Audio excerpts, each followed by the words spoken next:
जब भी कोई ईश्वर का नाम लेता है तो क्या ईश्वर मात्र एक शब्द में ही सीमित हो जाते?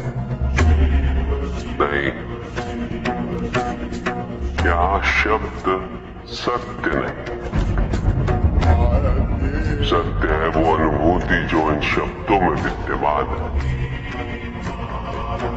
यदि शब्द ही सत्य होते तो मात्र भोजन कह देने से व्यक्ति की क्षुधा शांत हो जाती। इसीलिए महत्ता शब्दों की नहीं मानता, उस अनुभूति की है जो उन शब्दों से संबद्ध है। यदि शब्द नहीं भी होते तो ईश्वर अवश्य होते। यदि शब्द नहीं भी होते तो सुख और दुख की अनुभूति अवश्य होती। जल की शीतलता की अनुभूति होती, सूर्य की उष्ण